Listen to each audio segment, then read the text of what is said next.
பார்த்து வருகிறோம்.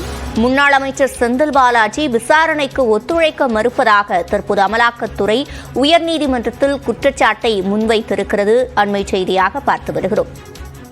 முன்னாள் அமைச்சர் செந்தில் பாலாஜி கடந்த ஜூன் மாதம் கைது செய்யப்பட்ட நிலையில் அவர் நீதிமன்ற காவலில் உள்ளார். இந்நிலையில் அவர் விசாரணைக்கு ஒத்துழைக்க மறுக்கிறார் என்று அமலாக்கத்துறை உயர்நீதிமன்றத்தில் குற்றச்சாட்டினை முன்வைத்திருக்கிறது.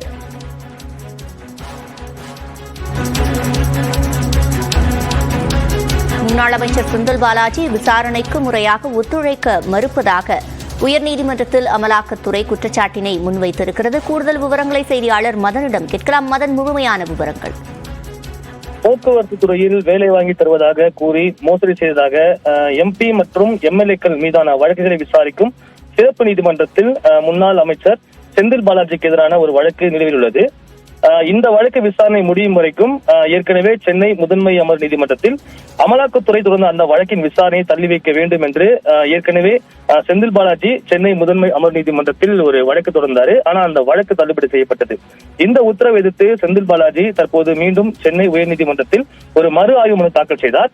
அந்த மனுக்கு தான் தற்போது அமலாக்கத்துறை ஒரு பதில் மனு தாக்கல் செய்துள்ளது. அந்த பதில் மனுவை பார்க்கும்போது இந்த வழக்கில் குற்றச்சாட்டுகள் பதிவு செய்யும் நிலையில் அந்த விசாரணையை முடக்கும் நோக்கத்தில் இந்த மனு தாக்கல் செய்யப்பட்டுள்ளதாகவும் போதிய காரணங்கள் எதுவும் இல்லாமல் தாக்கல் செய்யப்பட்டுள்ள இந்த மனுவை தள்ளுபடி செய்ய வேண்டும் என்றும் தெரிவிக்கப்பட்டுள்ளது. மேலும் வேலைக்கு பணம் பெற்று அந்த வழக்கில் முக்கிய பங்காற்றியுள்ள செந்தில் பாலாஜிக்கு எதிராக தற்போது ஆதாரங்கள் உள்ளதாகவும் இந்த வழக்கை 3 மாதங்கள் முடிக்க வேண்டும் என ஏற்கனவே உயர்நீதிமன்றம் உத்தரவிட்டுள்ளது. இந்த நிலையில் முதன்மை அமர் நீதிமன்றத்தில் அந்த விசாரணைக்கு செந்தில் பாலாஜி தரப்பில் ஒத்துழைப்பு வழங்கவில்லை என்பதால் இந்த ஒரு மனுவை தள்ளுபடி செய்ய வேண்டும் என்று அந்த பதில் மனுவில் அமலாக்கத்துறை தரப்பில் தெரிவிக்கப்பட்டது.